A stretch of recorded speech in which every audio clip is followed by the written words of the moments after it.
أشهد أن لا إله إلا الله وحده لا شريك له وأشهد أن محمدا عبده ورسوله أما بعد فأعوذ بالله من الشيطان الرجيم بسم الله الرحمن الرحيم الحمد لله رب العالمين الرحمن الرحيم مالك يوم الدين إياك نعبد وإياك نستعين اهدنا الصراط المستقيم صراط الذين أنعمت عليهم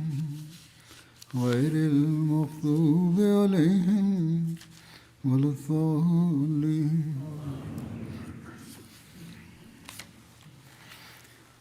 നബി തിരുമേനി സല്ലല്ലാഹു അലൈഹി വസല്ലമയുടെ മാതൃക ഏറ്റവും കൂടുതൽ പിന്തുടരുന്ന കാഴ്ചകൾ ഈ കാലഘട്ടത്തിൽ അദ്ദേഹത്തിൻ്റെ സത്യസന്ധനായ വാഗ്ദത്ത മഹദി മസീഹ് അലൈഹി ഇസ്ലാമിലാണ് നമുക്ക് കാണാൻ സാധിക്കുന്നത്. നബി തിരുമേനി സല്ലല്ലാഹു അലൈഹി വസല്ലമയുടെ ആരാധനയെക്കുറിച്ചും തൻ്റെ അനുയായികൾക്ക് അതു സംബന്ധിച്ച് നൽകിയ നിർദ്ദേശങ്ങളെക്കുറിച്ചും ആരാധനയുടെയും സിക്റെ ഇലാഹിയുടെയും രീതികൾ പഠിപ്പിച്ചു നൽകുന്ന സംഭവങ്ങളെക്കുറിച്ചും കഴിഞ്ഞ ഖുത്ബകളിൽ വിവരിക്കുകയുണ്ടായി. ഇന്ന് ഹദറത്ത് മസീഹ് മൗഊദ് അലൈഹിസ്സലാത്തു വസ്സലാം തൻ്റെ യജമാനനായ നബി തിരുമേനി സല്ലല്ലാഹു അലൈഹി വസല്ലമയെ പിന്തുടരുന്നതുമായി ബന്ധപ്പെട്ട് ഉണ്ടായതും നമുക്ക് ലഭിച്ചതുമായ സംഭവങ്ങൾ ഞാൻ വിവരിക്കാം. ഹദരത്ത് മിർസ ബഷീർ അഹമ്മദ് സാഹിബ് റിപ്പോർട്ട് ചെയ്യുന്നു, ഗുരുദാസ്പൂർ ജില്ലയിലെ ലങ്കർവാൾ സ്വദേശിയായ മിർസ മുഹമ്മദ് ദീൻ സാഹിബ് അദ്ദേഹത്തിന് ഇപ്രകാരം എഴുതി അറിയിച്ചു: ഞാൻ എൻ്റെ കുട്ടിക്കാലം മുതൽ ഹസ്രത്ത് മസീഹ് മൗഊദ് അലൈഹിസ്സലാത്തു വസ്സലാമിനെ കണ്ടുവരുന്നു. ആദ്യമായി ഞാൻ അദ്ദേഹത്തെ മിർസ ഗുലാം മുർത്തസ സാഹിബിൻ്റെ ജീവിതകാലത്താണ് കണ്ടത്. അന്ന് ഞാൻ വെറും കുട്ടിയായിരുന്നു. അദ്ദേഹത്തിൻ്റെ ശീലം രാത്രി ഇശാ നമസ്കാരത്തിന് ശേഷം വേഗം ഉറങ്ങുകയും പിന്നീട് ഏകദേശം 1 മണിയോടെ തഹജ്ജുദിനായി എഴുന്നേൽക്കുകയും ചെയ്യുക എന്നതായിരുന്നു. തഹജ്ജുദ് നമസ്കരിച്ച ശേഷം അദ്ദേഹം ഖുർആൻ തിലാവത്ത് ചെയ്തുകൊണ്ടിരിക്കും. പിന്നീട് സുബഹി ബാങ്കിനു ശേഷം സുന്നത്ത് നമസ്കാരങ്ങൾ വീട്ടിൽ വെച്ച് നിർവഹിക്കുകയും നമസ്കാരത്തിനായി മസ്ജിദിലേക്ക് പോവുകയും ജമാഅത്തായി നമസ്കരിക്കുകയും ചെയ്യും. നമസ്കാരത്തിന് ചിലപ്പോൾ അദ്ദേഹം തന്നെ നേതൃത്വം വഹിക്കും. ചിലപ്പോൾ മസ്ജിദിലെ ഇമാം മിയാൻ ജാൻ മുഹമ്മദ് സാഹിബ് നമസ്കാരത്തിന് നേതൃത്വം നൽകും. നമസ്കാരത്തിന് ശേഷം വന്ന് അല്പനേരം ഉറങ്ങുമായിരുന്നു. ഞാൻ അദ്ദേഹത്തെ മസ്ജിദിൽ വെച്ച് സുന്നത്ത് നമസ്കരിക്കുന്നത് കണ്ടിട്ടില്ല. സുന്നത്തുകൾ വീട്ടിൽ വെച്ചാണ് അദ്ദേഹം നിർവഹിച്ചിരുന്നത്. ഹസ്രത്ത് മസീഹ് മൗഊദ് അലൈഹിസ്സലാത്തു വസ്സലാം തൻ്റെ ആരാധനയെക്കുറിച്ച് അള്ളാഹു ഏതു വിധത്തിലാണ് തനിക്ക് ആരാധനകൾ നിർവഹിക്കുവാനുള്ള കരുത്ത് നൽകിയതെന്നതിനെക്കുറിച്ച് അദ്ദേഹം പറഞ്ഞു. എന്നാൽ അദ്ദേഹം വ്യക്തമാക്കി, ഇത് എല്ലാവർക്കും വേണ്ടിയുള്ളതല്ല. ആരും തൻ്റെ ശേഷിക്കപ്പുറം ഇപ്രകാരം ചെയ്യരുത്. കാരണം അദ്ദേഹം പറഞ്ഞു, എനിക്ക് അള്ളാഹു ഒരു പ്രത്യേക ശക്തി പകർന്നിട്ടുണ്ട്. ഏതായാലും തൻ്റെ അവസ്ഥ അദ്ദേഹം വിവരിക്കുന്നത് ഇപ്രകാരമാണ്: ഞാൻ ഒരിക്കലും തീവ്രമായ തപോയത്നങ്ങൾ ചെയ്തിട്ടില്ല. ഇപ്പോഴത്തെ ചില സൂഫികളെപ്പോലെ കഠിനമായ ആത്മീയ പോരാട്ടങ്ങളിൽ മനസ്സിനെ വ്യാപൃതമാക്കിയിട്ടുമില്ല. ഏകാന്തവാസം അനുഷ്ഠിക്കാനായി യാതൊരു ചില്ലാകശിയും അനുഷ്ഠിച്ചിട്ടില്ല. സുന്നത്തിന് വിരുദ്ധമായി അള്ളാഹുവിൻ്റെ വചനമായ ഖുർആനിൽ നിന്നും ആക്ഷേപത്തിന് വകയുള്ള തരത്തിലുള്ള യാതൊരു സന്യാസരീതിയും പിന്തുടർന്നിട്ടില്ല. മറിച്ച് വിവിധങ്ങളായ ബിദ്അത്തുകളിൽ അനാചാരങ്ങളിൽ ഏർപ്പെട്ടിരിക്കുന്ന അത്തരം ഫക്കീർമാരിൽ നിന്നും അനാചാരക്കാരിൽ നിന്നും ഞാൻ എപ്പോഴും വിരക്തനായിരുന്നു. തുടർന്ന് അദ്ദേഹം പറയുന്നു, അതേസമയം വന്ധ്യപിതാവിൻ്റെ കാലത്ത് അദ്ദേഹത്തിൻ്റെ വഫാത്ത് സമയം അടുത്തപ്പോൾ ഒരു വൃദ്ധനായ നിർമ്മല സ്വരൂപനായ ഒരു മഹാപുരുഷനെ ഞാൻ സ്വപ്നത്തിൽ കാണുകയുണ്ടായി. വാനലോക പ്രകാശങ്ങളെ, സ്വീകരിക്കാനായി ചില നോമ്പുകൾ അനുഷ്ഠിക്കുന്നത് പ്രവാചക കുലത്തിൻ്റെ സുന്നത്താണെന്ന് അദ്ദേഹം പറയുകയുണ്ടായി. അതായത് അള്ളാഹുവിൻ്റെ സ്വർഗീയ പ്രകാശങ്ങളെ സ്വീകരിക്കുന്നതിനായി നോമ്പ് നോൽക്കുന്നതും പ്രവാചക കുലത്തിൻ്റെ സുന്നത്താണ്. അള്ളാഹു സ്വപ്നത്തിലൂടെ അദ്ദേഹത്തിന് ഈ പദവി നൽകാൻ പോകുന്നുവെന്ന് സൂചന നൽകുകയായിരുന്നു. ഏതായാലും അദ്ദേഹം പറയുന്നു, തിരുനബിയുടെ അഹ്ലെ ബൈത്തിൻ്റെ റിസാലത്തിൻ്റെ ഈ സുന്നത്ത്, അതായത് പ്രവാചക കുലത്തിൻ്റെ ഈ സുന്നത്ത് നിർവഹിക്കണമെന്ന ആ സൂചന അനുസരിച്ച് കുറച്ചു കാലം നോമ്പ് നോൽക്കുന്നത് ഞാൻ ഉചിതമാണെന്ന് കരുതി. എന്നാൽ ഇക്കാര്യം രഹസ്യമായി ചെയ്യുന്നതാണ് ഉത്തമം എന്ന് കരുതി ഞാനൊരു രീതി സ്വീകരിച്ചു. വീട്ടിൽ നിന്ന് പുരുഷന്മാർ ഇരിക്കുന്ന സ്ഥലത്തേക്ക് ഭക്ഷണം വരുത്തുകയും പിന്നീട് ആ ഭക്ഷണം രഹസ്യമായി ചില അനാഥ കുട്ടികൾക്ക് നൽകുകയും ചെയ്യുമായിരുന്നു. അതിനായി ഞാൻ മുൻകൂട്ടി നിശ്ചയിച്ച സമയം പാലിക്കാൻ അവരോട് നിർദ്ദേശിച്ചിരുന്നു. ഇപ്രകാരം പകൽ മുഴുവൻ നോമ്പിൽ കഴിയുകയും അള്ളാഹുവിനല്ലാതെ ഈ നോമ്പുകളെക്കുറിച്ച് ആർക്കും അറിവില്ലായിരുന്നു. 2 ആഴ്ചയ്ക്ക് ശേഷം എനിക്ക് മനസ്സിലായി, ഒരു നേരം വയറു നിറച്ച് ഭക്ഷണം കഴിക്കുന്ന ഇത്തരത്തിലുള്ള നോമ്പുകൾ കൊണ്ട് എനിക്ക് യാതൊരു പ്രയാസവും അനുഭവപ്പെടുന്നില്ല എന്ന്. അതിനാൽ ഭക്ഷണത്തിൻ്റെ അളവ് അല്പം കുറയ്ക്കുന്നതാണ് നല്ലതെന്ന് തോന്നി. അങ്ങനെ അന്നു മുതൽ ഞാൻ ഭക്ഷണം കുറച്ചു കൊണ്ടുവന്നു. അവസാനം ഒരു പകലും രാത്രിയും കൂടി ഒരു റൊട്ടിയിൽ ഒതുക്കി. ഇപ്രകാരം ഭക്ഷണം കുറച്ചുകൊണ്ടിരുന്നു. അവസാനം 4 യാമങ്ങൾ 24 മണിക്കൂർ കൂടി ഏതാനും തോല റൊട്ടി മാത്രമായിരുന്നു എൻ്റെ ആഹാരം. അതായത് 24 മണിക്കൂറിൽ അല്പം റൊട്ടി മാത്രം. ഏകദേശം 8-9 മാസം വരെ ഞാൻ ഇപ്രകാരം ചെയ്തു. ഭക്ഷണത്തിൻ്റെ ഇത്രയും കുറഞ്ഞ അളവ് 2-3 മാസം പ്രായമുള്ള ഒരു കുട്ടിക്ക് പോലും സഹിക്കാൻ സാധിക്കില്ലെങ്കിലും അള്ളാഹു എന്നെ എല്ലാ വിപത്തുകളിൽ നിന്നും ആപത്തുകളിൽ നിന്നും സംരക്ഷിച്ചു. ആ കാലയളവിലെ നോമ്പിൻ്റെ അത്ഭുതങ്ങളിൽ എനിക്ക് അനുഭവപ്പെട്ടത്, അക്കാലത്ത് എനിക്ക് വെളിപ്പെട്ട സൂക്ഷ്മമായ മുകാശ്ഫാത്തുകളാണ്, അതായത് ജാഗ്രതാ ദർശനങ്ങൾ. പല മുൻ പ്രവാചകന്മാരുമായും കൂടിക്കാഴ്ചകളുണ്ടായി. ഈ ഉമ്മത്തിൽ കഴിഞ്ഞുപോയ ഉന്നത ശ്രേണിയിലുള്ള ഔലിയാക്കന്മാരുമായും കൂടിക്കാഴ്ചയുണ്ടായി. ഒരിക്കൽ തികഞ്ഞ ജാഗ്രതാവസ്ഥയിൽ നബി തിരുമേനി സല്ലല്ലാഹു അലൈഹി വസല്ലമയെയും ഹസൻ, ഹുസൈൻ, ഹസ്രത്ത് അലി റളിയല്ലാഹു അൻഹു, ഹസ്രത്ത് ഫാത്തിമ റളിയല്ലാഹു അൻഹ എന്നിവരെയും കാണുകയുണ്ടായി. ഇതൊരു സ്വപ്നമായിരുന്നില്ല, മറിച്ച് ഉണർവിൻ്റെ തന്നെ ഒരു അവസ്ഥാ വിശേഷമായിരുന്നു. ചുരുക്കത്തിൽ ഇപ്രകാരം പല പരിശുദ്ധാത്മാക്കളുമായും കൂടിക്കാഴ്ചകളുണ്ടായി. അത് വിവരിക്കുന്നത് ദീർഘമായി പോകും. ഇതുകൂടാതെ ആത്മീയ പ്രകാശങ്ങൾ രൂപകമായി ചുവപ്പും പച്ചയും തൂണുകളുടെ രൂപത്തിൽ മനോഹരമായും ആകർഷകമായും കാണപ്പെടുമായിരുന്നു. അവ വിവരണാതീതമാണ്. ഭൂമിയിൽ നിന്ന് നേരെ ആകാശത്തേക്ക് പോയിട്ടുള്ള ആ പ്രകാശ സ്തംഭങ്ങളിൽ ചിലത് തിളങ്ങുന്ന വെള്ളയും ചിലത് ചുവപ്പുമായിരുന്നു. അവയുമായി മനസ്സിന് അഗാധമായ ബന്ധമുണ്ടായിരുന്നു. അത് കാണുമ്പോൾ മനസ്സിന് വലിയ സന്തോഷം ലഭിക്കുമായിരുന്നു. അത് കാണുമ്പോൾ മനസ്സിനും ആത്മാവിനും ലഭിക്കുന്ന ആനന്ദം ദുനിയാവിലെ മറ്റൊരു ലഹരിക്കും നൽകാൻ സാധിക്കില്ല. അദ്ദേഹം പറയുന്നു, എൻ്റെ അഭിപ്രായത്തിൽ ആ സ്തംഭങ്ങൾ അള്ളാഹുവും അടിമയും തമ്മിലുള്ള സ്നേഹത്തിൻ്റെ ഒരു സമ്മിശ്ര രൂപമായിട്ടാണ് വെളിപ്പെട്ടത്. അതായത് ഒരു പ്രകാശം ഹൃദയത്തിൽ നിന്ന് പുറപ്പെട്ടു, രണ്ടാമത്തെ പ്രകാശം മുകളിൽ നിന്ന് ഇറങ്ങി വന്നു. രണ്ടും കൂടി ചേർന്നപ്പോൾ ഒരു തൂണിൻ്റെ രൂപമുണ്ടായി. അതായത് താഴെ നിന്ന് മുകളിലേക്കും മുകളിൽ നിന്ന് താഴേക്കും വരുന്നതും പരസ്പരം ചേരുന്നതുമായ തൂണുകളായിരുന്നു അവ. ഇവ ആത്മീയ കാര്യങ്ങളാണ്. ദുനിയാവിന് ഇവ തിരിച്ചറിയാൻ സാധിക്കില്ല, കാരണം അവ ഭൗതിക നേത്രങ്ങളിൽ നിന്ന് വളരെ അകലെയാണ്. എന്നാൽ ദുനിയാവിൽ ഇത്തരം കാര്യങ്ങളെക്കുറിച്ച് അറിവ് ലഭിക്കുന്നവരുമുണ്ട്. അദ്ദേഹം പറയുന്നു, ചുരുക്കത്തിൽ ഇത്രയും കാലം നോമ്പ് നോറ്റതുകൊണ്ട് എനിക്ക് വെളിപ്പെട്ട അത്ഭുതങ്ങൾ വിവിധങ്ങളായ മുകാശഫാത്തുകൾ, അതായത് ജാഗ്രതാ ദർശനങ്ങളായിരുന്നു. മറ്റൊരു നേട്ടം എനിക്ക് ലഭിച്ചത്, ഈ മുജാഹിദകൾക്ക് ഈ പരിശ്രമങ്ങൾക്ക് ശേഷം എൻ്റെ നഫ്സിനെ ഞാൻ എപ്രകാരം പരുവപ്പെടുത്തിയെന്നാൽ അത്യാവശ്യ ഘട്ടങ്ങളിൽ പട്ടിണിയിൽ പരമാവധി ക്ഷമിക്കാൻ എനിക്ക് സാധിച്ചു. തടിയനായ ഗുസ്തിക്കാരനായ ഒരാളെ എന്നോടൊപ്പം പട്ടിണി കിടക്കാൻ നിർബന്ധിച്ചാൽ എനിക്ക് ഭക്ഷണത്തിനായി അസ്വസ്ഥത ഉണ്ടാകുന്നതിന് മുമ്പ് അദ്ദേഹം മരണപ്പെട്ടേക്കാം എന്ന് പലപ്പോഴും ഞാൻ ചിന്തിച്ചിട്ടുണ്ട്. മനുഷ്യന് പട്ടിണിയിൽ എത്രത്തോളം പുരോഗതി പ്രാപിക്കാൻ കഴിയുമെന്നതിനും ഇതിലൂടെ എനിക്ക് തെളിവ് ലഭിച്ചു. ഒരാളുടെ ശരീരം ഇത്രത്തോളം കടുപ്പമേറിയതാകുന്നതുവരെ അത്തരമൊരു സുഖലോലുപൻ ആത്മീയ പുരോഗതികൾക്ക് അർഹനല്ല എന്നാണ് എൻ്റെ വിശ്വാസം. എന്നാൽ അദ്ദേഹം പറഞ്ഞു, പക്ഷേ ഞാൻ എല്ലാവരോടും ഇത് ചെയ്യാൻ ഉപദേശിക്കുന്നില്ല, എല്ലാവരോടും ഇപ്രകാരം ചെയ്യാൻ ഞാൻ പറയുന്നില്ല. ഞാൻ എൻ്റെ ഇഷ്ടപ്രകാരം ചെയ്തതുമല്ലിത്, മറിച്ച് അള്ളാഹുവിൻ്റെ കൽപ്പന പ്രകാരമാണ് ചെയ്തത്. കഠിനമായ ആത്മീയ അഭ്യാസങ്ങൾ സ്വീകരിക്കുകയും അവസാനം തലച്ചോറിലെ വരൾച്ച കാരണം ഭ്രാന്തന്മാരായി മാറുകയും ചെയ്ത പല അറിവില്ലാത്ത ദർവേശുമാരെയും സാധുക്കളെയും ഞാൻ കണ്ടിട്ടുണ്ട്.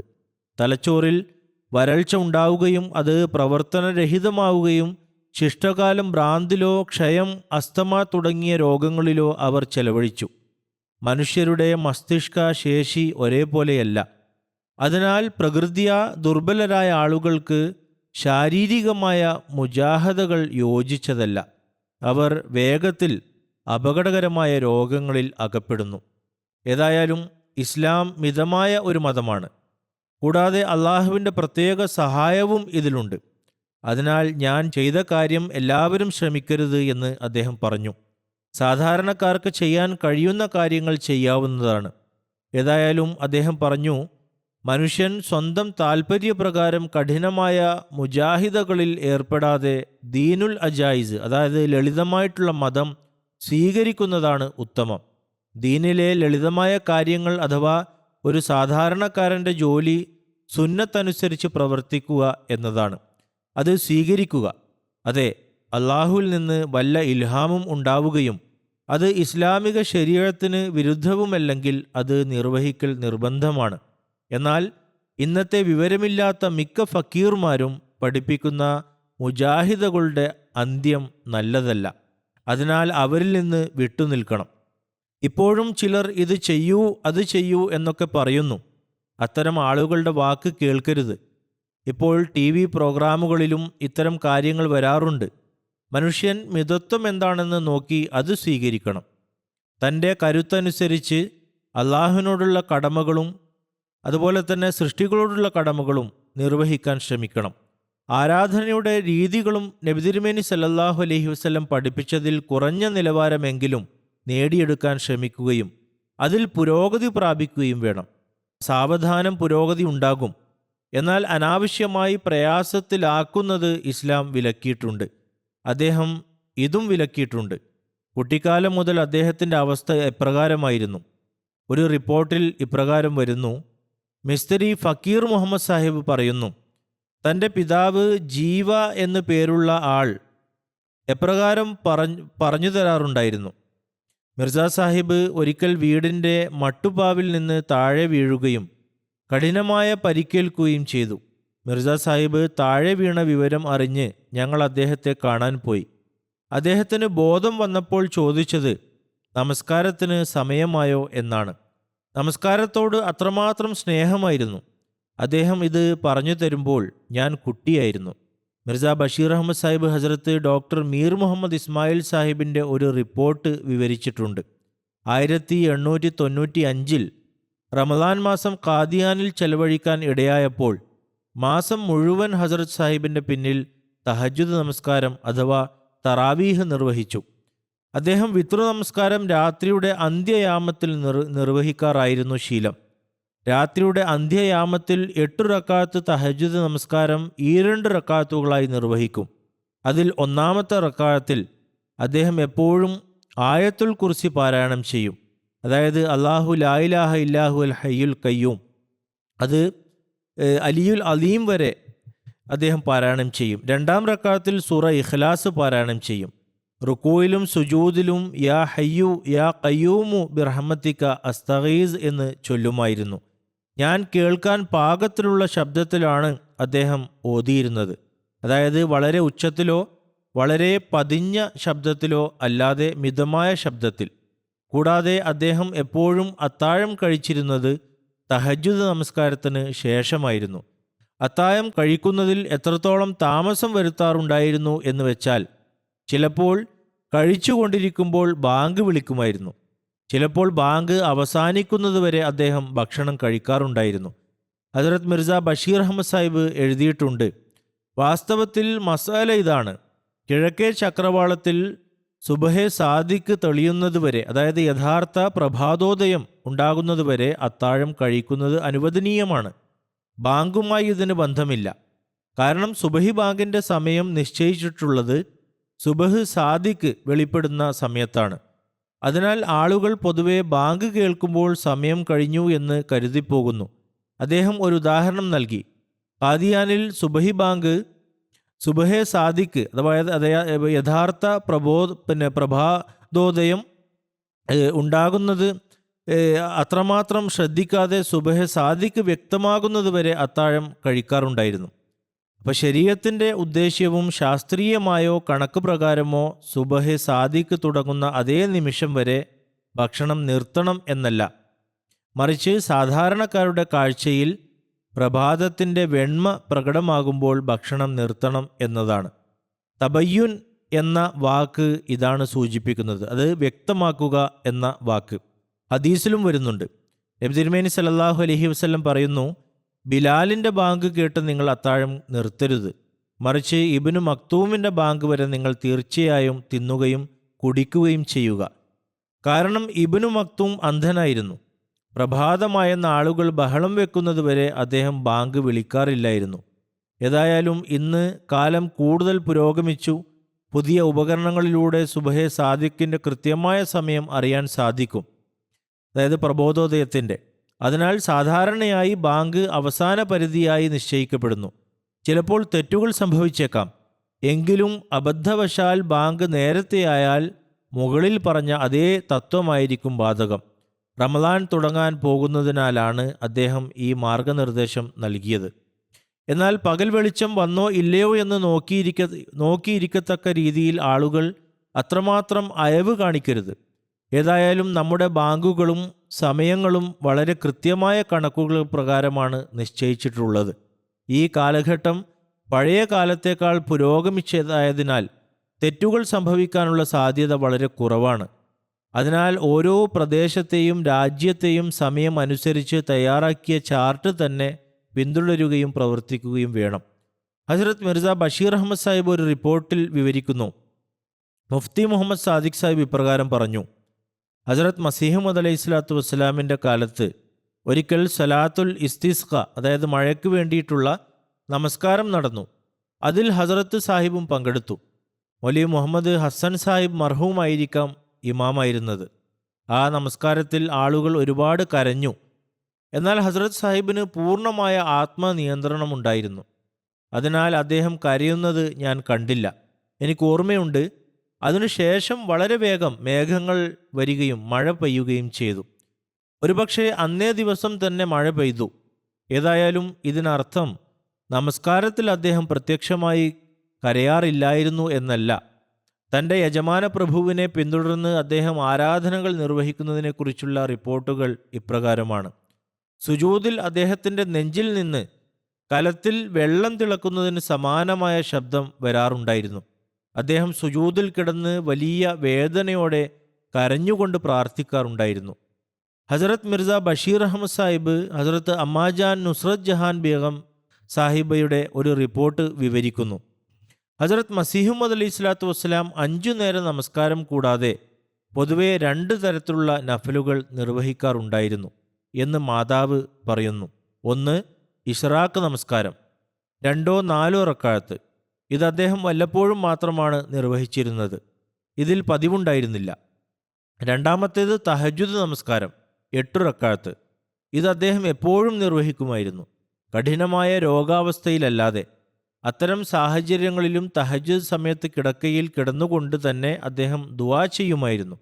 അവസാന കാലത്ത് ബലഹീനത കാരണം പൊതുവെ ഇരുന്നു കൊണ്ടാണ് തഹജ്ജുദ് നമസ്കാരം നിർവഹിച്ചിരുന്നത്. ഹസ്രത്ത് മൗലവി യാക്കൂബ് അലി സാഹിബ് എഴുതുന്നു, കേസുകൾക്കായി അദ്ദേഹം പോയിരുന്നത് തൻ്റെ പിതാവിനെ അനുസരിക്കുക എന്ന കടമ നിർവഹിക്കാനായിരുന്നു.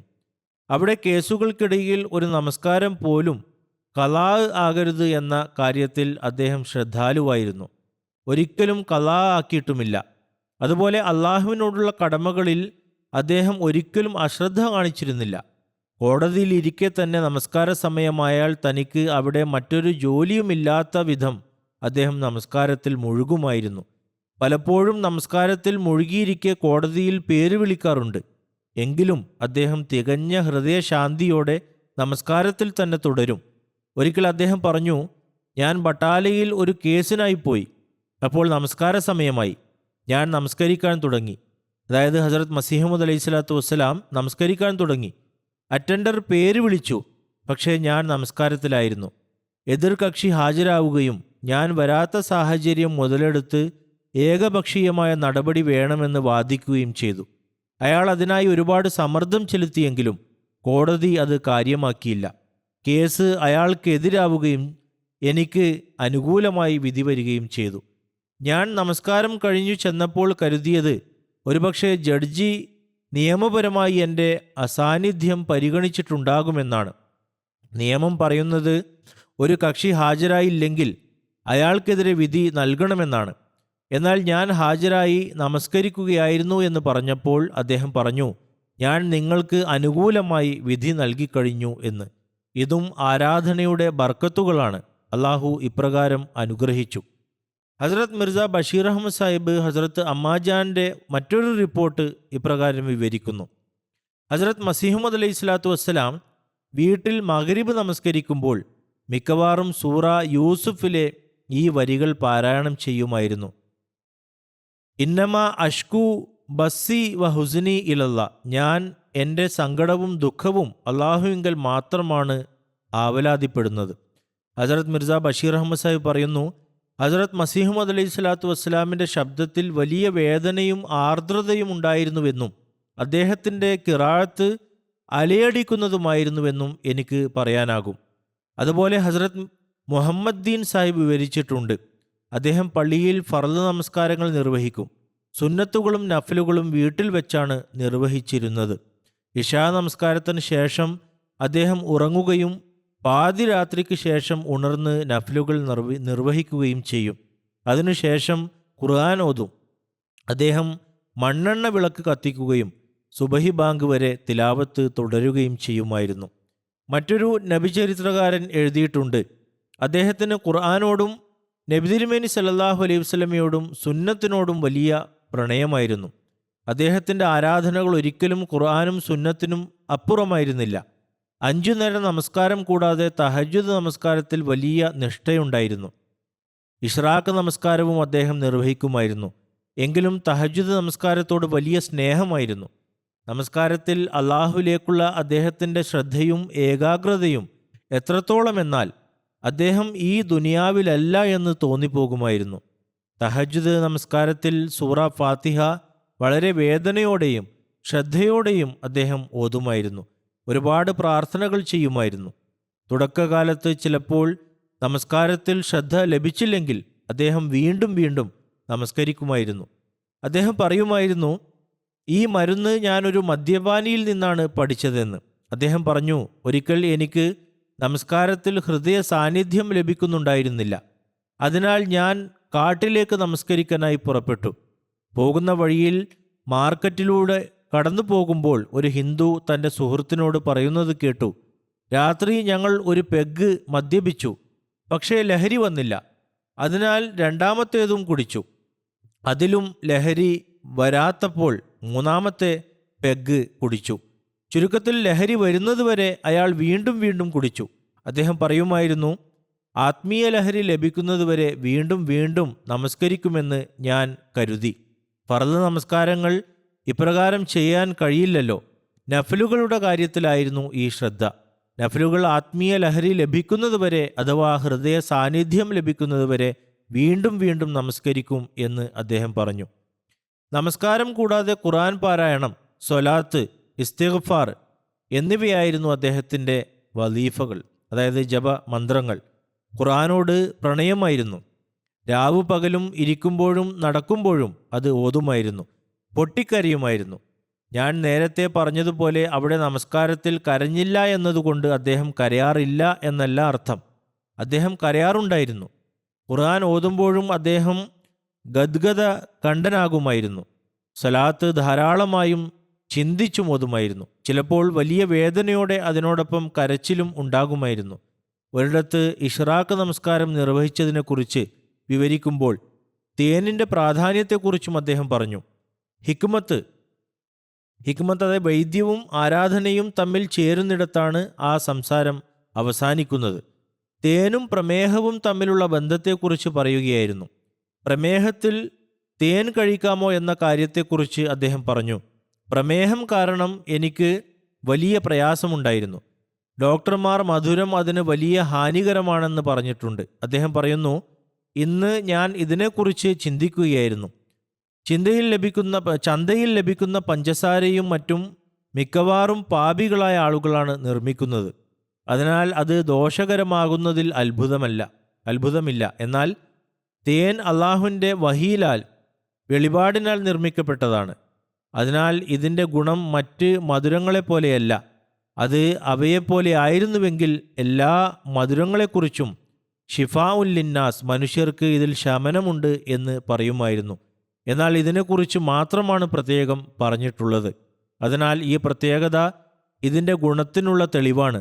ഇതിൻ്റെ നിർമ്മാണം വഹീ മുഖേനയായതിനാൽ പൂക്കളിൽ നിന്ന് തേനീച്ച നീര് നുകരുമ്പോൾ അത് തീർച്ചയായും ഉപകാരപ്രദമായ ഭാഗങ്ങൾ മാത്രമായിരിക്കും എടുക്കുന്നത്. ഈ ചിന്തയാൽ ഞാൻ അല്പം തേനിൽ കേവ്ര അതായത് താഴമ്പൂ നീര് ചേർത്ത് കുടിച്ചു. അല്പനേരത്തിന് ശേഷം എനിക്ക് വലിയ ആശ്വാസം ലഭിച്ചു. എനിക്ക് നടക്കാൻ കഴിയുന്ന അവസ്ഥയായി. ആദ്യം പ്രമേഹം കാരണം വലിയ ബലഹീനത ഉണ്ടായിരുന്നു. പിന്നീട് ഞാൻ വീട്ടുകാരെയും കൂട്ടി തോട്ടം വരെ നടന്നു പോവുകയും അവിടെ ഇഷ്റാഖിൻ്റെ 10 റക്അത്ത് നമസ്കാരം നിർവഹിക്കുകയും ചെയ്തു. ഹസ്രത്ത് മുഫ്തി മുഹമ്മദ് സാദിഖ് സാഹിബ് റളിയല്ലാഹു അൻഹു വിവരിക്കുന്നു, ഒരിക്കൽ അതിശക്തമായ ഭൂകമ്പമുണ്ടായി.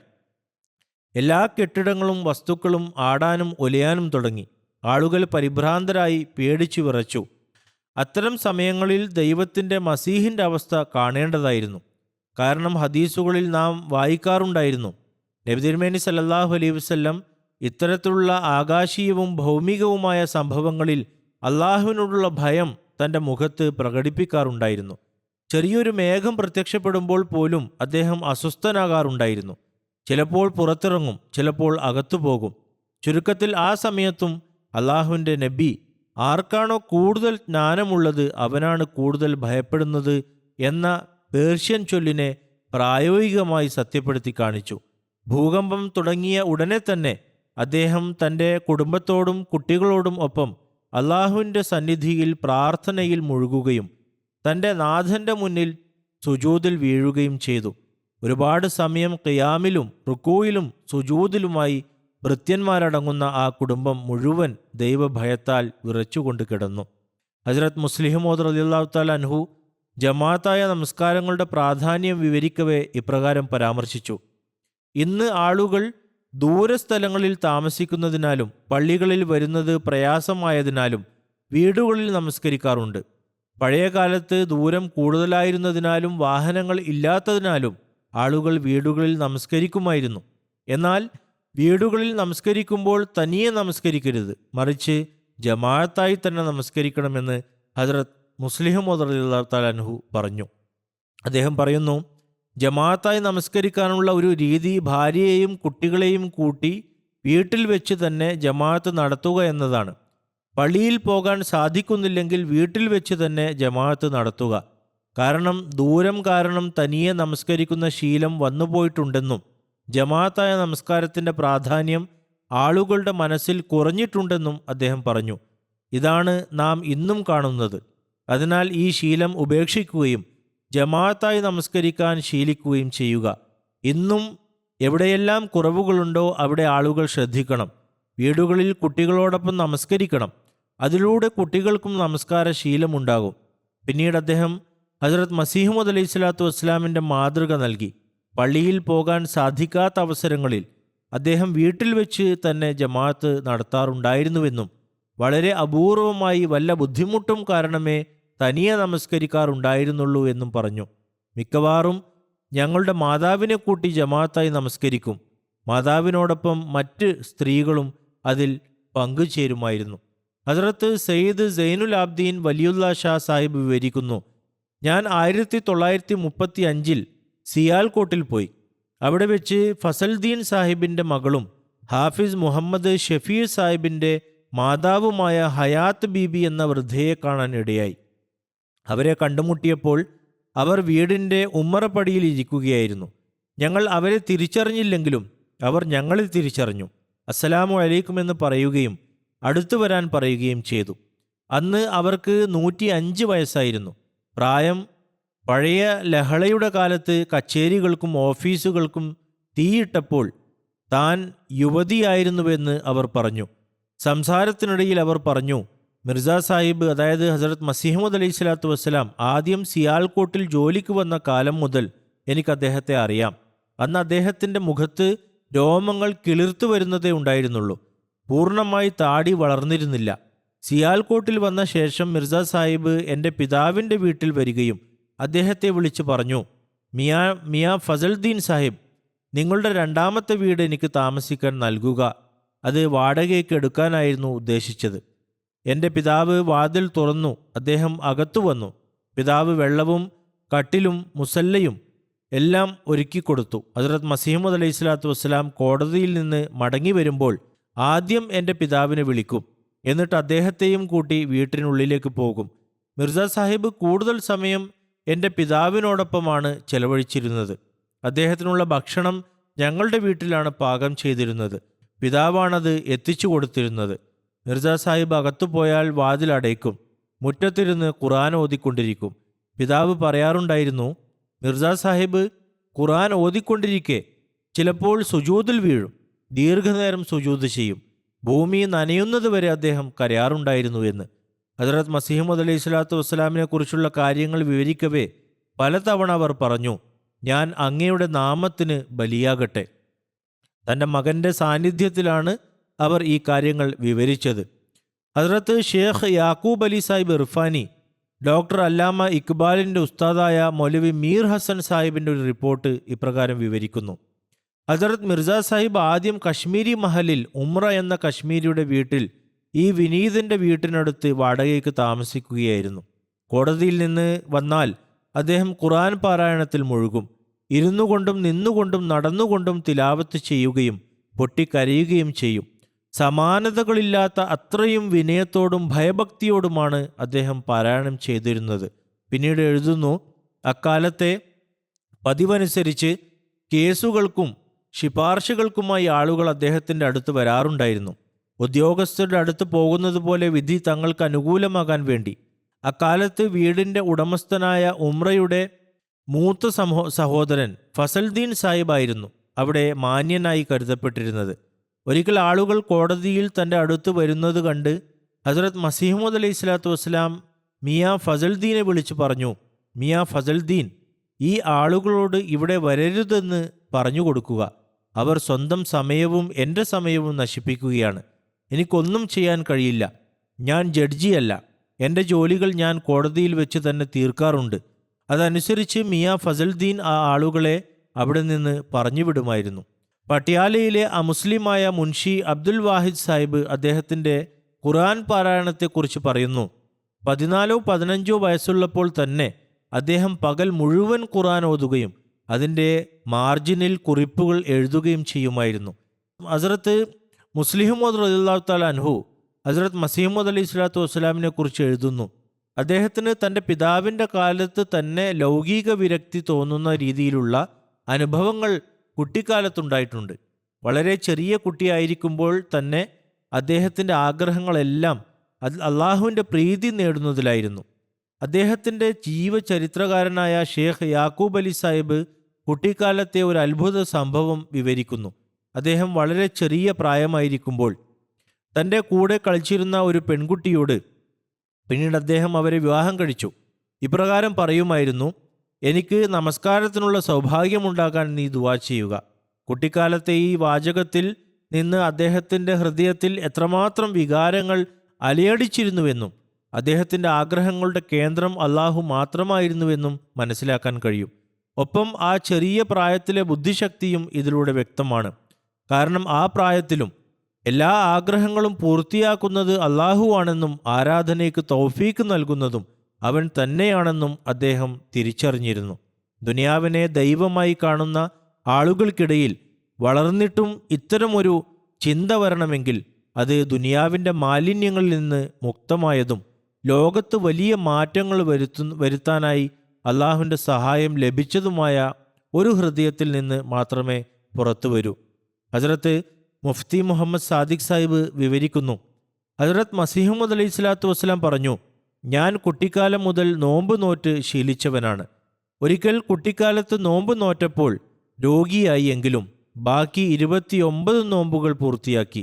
യാതൊരു പ്രയാസവും ഉണ്ടായില്ല. അന്നത്തെ പെരുന്നാൾ എനിക്ക് വലിയ സന്തോഷമായിരുന്നു. ഓരോ പഴത്തിനും പ്രത്യേക രുചിയുള്ളതുപോലെ ഓരോ ആരാധനയ്ക്കും പ്രത്യേക ലഹരിയുണ്ട്. ഈ ആരാധനകളിൽ ആത്മീയതയുണ്ട്. അത് വിവരിക്കാൻ സാധിക്കില്ല. ആഗ്രഹം ഉണ്ടെങ്കിൽ വേദനകളും പ്രയാസങ്ങളും കുറയും. ആരാധനയിൽ മനുഷ്യൻ്റെ ആത്മാവ് ഉരുകി ജലസമാനം ഒഴുകി അള്ളാഹുവുമായി ചേരണം. പ്രമുഖ നേതാവ് ജഫർ അലി ഖാൻ സാഹിബിൻ്റെ പിതാവ് മൗലവി സിറാജുദ്ദീൻ സാഹിബ് ഹസ്രത്ത് മസീഹുമദ് അലൈഹി സ്വലാത്തു വസ്സലാം സിയാൽകോട്ടിൽ താമസിച്ചിരുന്ന കാലത്തെ തിരക്കുകളെക്കുറിച്ച് ഇപ്രകാരം എഴുതുന്നു. 1877 ഖാദിയാനിൽ അദ്ദേഹത്തിൻ്റെ അതിഥിയാകാൻ ഞങ്ങൾക്ക് സൗഭാഗ്യം ലഭിച്ചു. ആ ദിവസങ്ങളിലും അദ്ദേഹം ആരാധനകളിലും ജപങ്ങളിലും എത്രത്തോളം മുഴുകിയിരുന്നുവെന്നാൽ അതിഥികളോട് പോലും വളരെ കുറച്ചു മാത്രമേ സംസാരിച്ചിരുന്നുള്ളൂ. ഹസ്രത്ത് മിർസ ബഷീർ അഹമ്മദ് സാഹിബ് മറ്റൊരു റിപ്പോർട്ട് വിവരിക്കുന്നു. ഹസ്രത്ത് ഭായി അബ്ദുറഹ്മാൻ സാഹിബ് ഖാദിയാനി റളിയല്ലാഹു അൻഹു വിവരിക്കുന്നു, 1900 ബലിപെരുന്നാളിന് ഒരു ദിവസം മുമ്പ്, അതായത് ഹജ്ജ് ദിനത്തിൽ, ഹസ്രത്ത് മസീഹുമദ് അലൈഹി സ്വലാത്തു വസ്സലാം ഹസ്രത്ത് ഖലീഫത്തുൽ മസീഹ് അവൽ മൗലവി നൂറുദ്ദീൻ സാഹിബിനോട് പറഞ്ഞു, ഈ ഹജ്ജ് ദിനം പ്രത്യേക പ്രാർത്ഥനകളിൽ ചെലവഴിക്കാൻ ഞാൻ ആഗ്രഹിക്കുന്നു. അതിനാൽ പ്രാർത്ഥനയ്ക്കായി അപേക്ഷിക്കാൻ ആഗ്രഹിക്കുന്ന സുഹൃത്തുക്കളുടെ പേരുകൾ ലിസ്റ്റ് ചെയ്ത് എനിക്ക് അയച്ചു തരിക. ഭായ് സാഹിബ് പറയുന്നു, അന്ന് ഹസ്രത്ത് മൗലവി നൂറുദ്ദീൻ സാഹിബ് വഴി ധാരാളം പ്രാർത്ഥനാ അപേക്ഷകൾ ഹസ്രത്ത് മസീഹുമദ് അലൈഹി സ്വലാത്തു വസ്സലാമിൻ്റെ സന്നിധിയിലെത്തി. ചില സുഹൃത്തുക്കൾ നേരിട്ടും അപേക്ഷകൾ സമർപ്പിച്ചു. പെരുന്നാൾ പ്രമാണിച്ച് പുറം നാടുകളിൽ നിന്നും ധാരാളം സുഹൃത്തുക്കൾ ഖാദിയാനിൽ എത്താറുണ്ടായിരുന്നതിനാൽ അവരും ഈ ആത്മീയ ഉത്തേജനത്തിൽ പങ്കുചേർന്നു. ആ ദിവസം ഖാദിയാനിൽ പ്രത്യേക പ്രാർത്ഥനകളാലും അസാധാരണമായ വിനയത്താലും വലിയ ബർക്കത്തുകളാലും ധന്യമായി. ഹസ്രത്ത് മസീഹുമദ് അലൈഹി സ്വലാത്തു വസ്സലാം ജമാഅത്തായ നമസ്കാരത്തോടുള്ള തൻ്റെ താൽപ്പര്യം വിവരിച്ചുകൊണ്ട് ഒരു സദസ്സിൽ പറഞ്ഞു, എൻ്റെ തലയുടെ അവസ്ഥ ഇന്നും ശരിയല്ല. തലകറക്കം അനുഭവപ്പെടുന്നുണ്ട്. എന്നാൽ ജമാഅത്ത് നമസ്കാരത്തിന് സമയമാകുമ്പോൾ എല്ലാവരും ജമാഅത്തായി നമസ്കരിക്കുമല്ലോ, അതിൽ ഞാൻ ഉണ്ടാകില്ലല്ലോ എന്ന് ചിന്തിക്കുമ്പോൾ എനിക്ക് വലിയ സങ്കടം തോന്നും. അതിനാൽ ഞാൻ വീണ് ഇങ്ങോട്ട് വരികയാണ്. ഇന്ന് തലകറക്കം ഉണ്ടെങ്കിലും എങ്ങനെയൊക്കെയോ ഞാൻ പള്ളിയിൽ എത്തിയിട്ടുണ്ട്. തുടർന്ന് അദ്ദേഹം പറഞ്ഞു, ഞാൻ കഷ്ടപ്പെട്ട് പള്ളിയിൽ എത്താറുണ്ടെന്നും ഇത് ഒരു തവണയല്ല പലപ്പോഴും സംഭവിക്കാറുണ്ടെന്നും ഇന്നും അത് തന്നെയാണ് ഉണ്ടായതെന്നും രോഗാവസ്ഥയിലും ജമാഅത്തായി നമസ്കരിക്കാൻ അദ്ദേഹം പരിശ്രമിക്കുമായിരുന്നു. ഹസ്രത്ത് മൗലവി അബ്ദുൽ കരീം സാഹിബ് സിയാൽകോട്ടി പറയുന്നു, അദ്ദേഹത്തെ കാണാനുള്ള സ്ഥലം സാധാരണയായി പള്ളി തന്നെയാണ്. രോഗമില്ലെങ്കിൽ അദ്ദേഹം 5 നേര നമസ്കാരം ജമാഅത്തായി തന്നെ നിർവഹിക്കും. ജമാഅത്തായ നമസ്കാരത്തിന് അദ്ദേഹം അത്രമാത്രം ഊന്നൽ നൽകുമായിരുന്നു. ജമാഅത്തായി നമസ്കരിക്കാൻ സാധിക്കാത്തതിനേക്കാൾ വലിയ സങ്കടം തനിക്ക് മറ്റൊന്നുമില്ല എന്ന് അദ്ദേഹം പലപ്പോഴും പറഞ്ഞിട്ടുണ്ട്.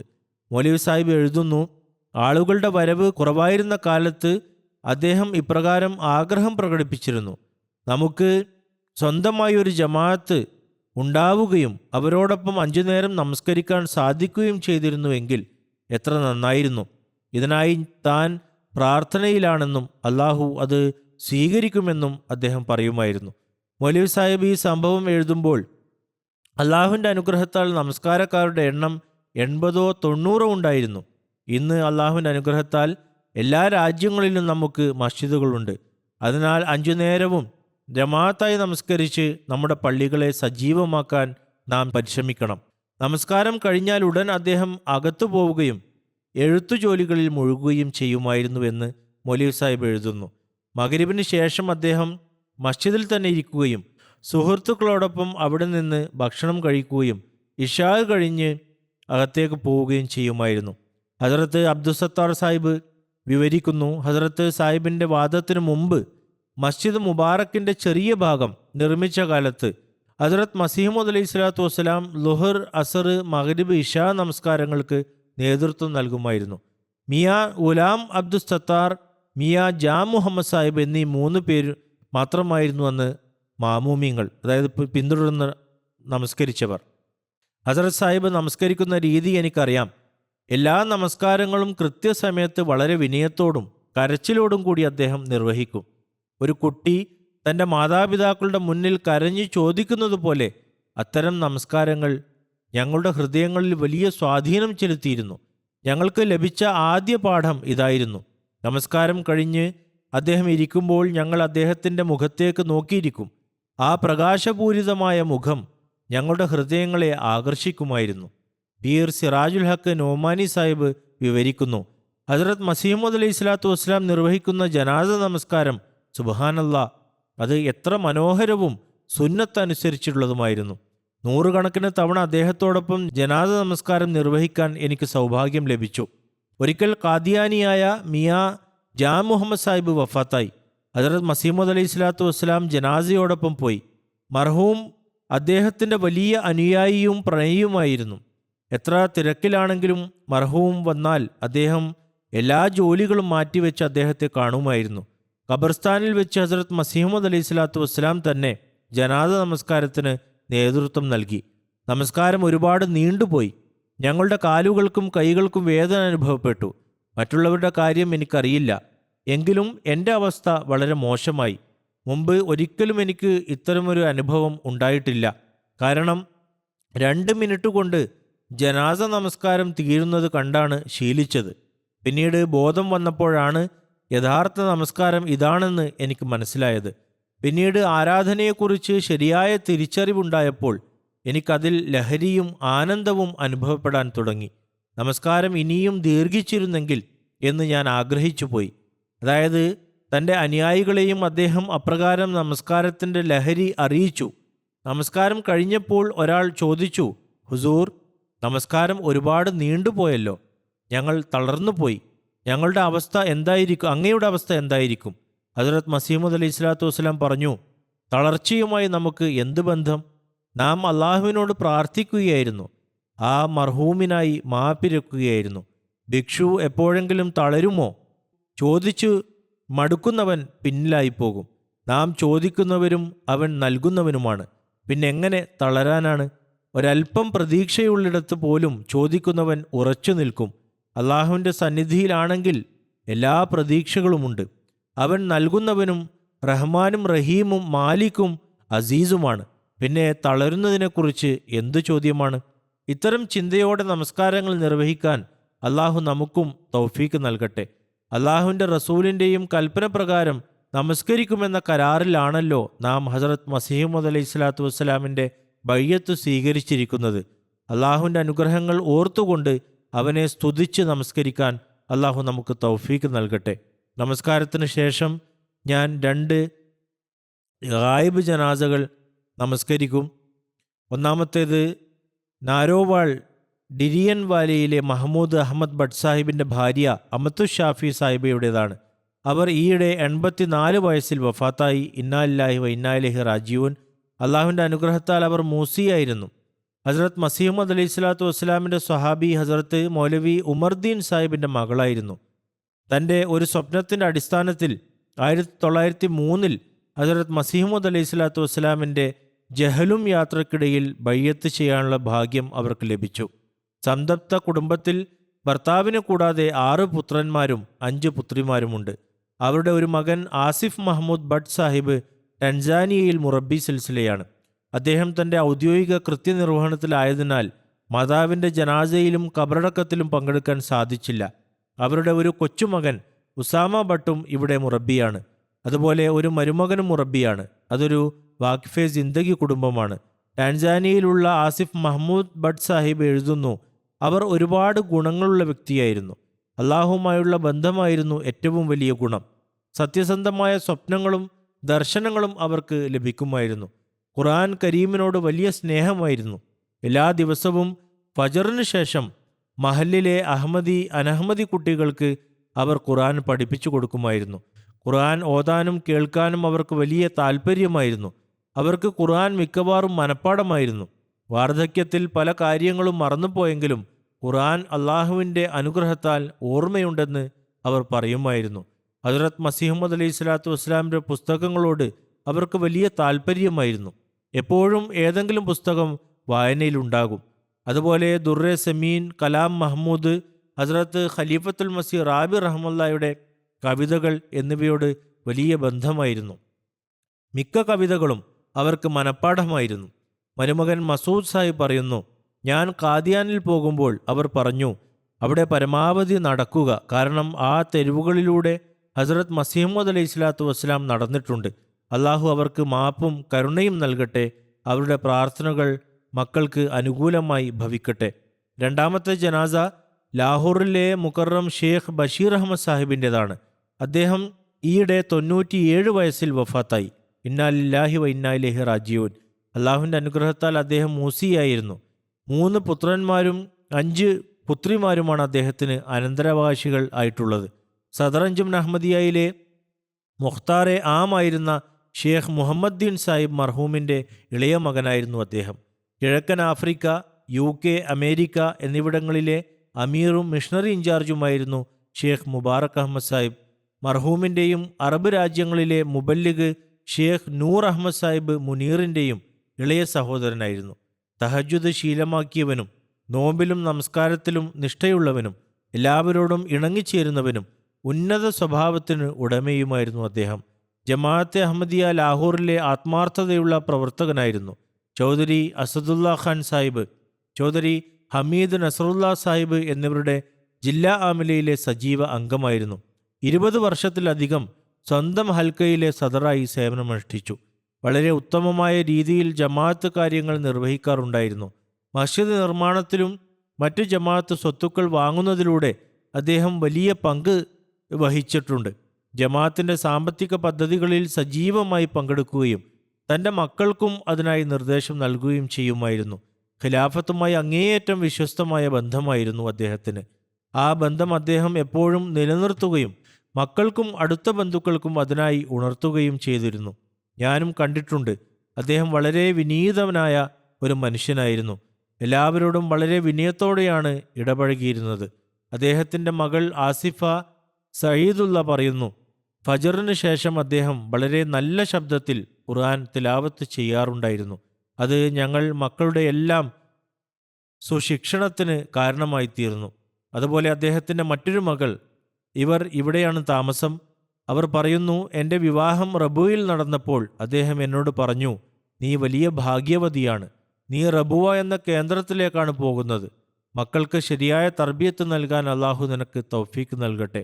അദ്ദേഹം ഒരു ബിസിനസ്സുകാരനായിരുന്നിട്ടും ദുനിയാവിനെക്കുറിച്ചുള്ള കാര്യങ്ങളല്ല സംസാരിച്ചിരുന്നത്, മറിച്ച് മക്കൾക്ക് ദീൻ പഠിപ്പിച്ചു കൊടുക്കുകയായിരുന്നു. അള്ളാഹു അദ്ദേഹത്തോട് മാപ്പും കരുണയും കാണിക്കട്ടെ. അദ്ദേഹത്തിൻ്റെ പ്രാർത്ഥനകൾ മക്കൾക്ക് അനുകൂലമായി ഫലിക്കട്ടെ.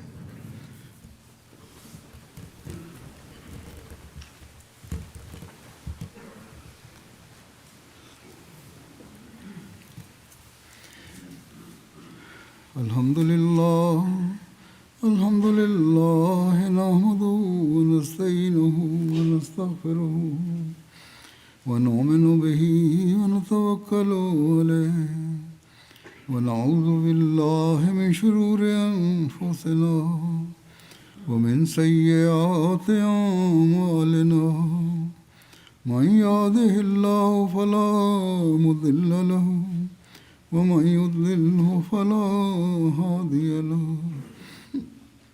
ونشهد أن لا إله إلا الله ونشهد أن محمدا عبده ورسوله عباد الله رحمكم الله إن الله يأمر بالعدل والإحسان وإيتاء ذي القربى وينهى عن الفحشاء والمنكر والبغي يعظكم لعلكم تذكرون واذكروا الله يذكركم وادعوه يستجب لكم ولذكر الله أكبر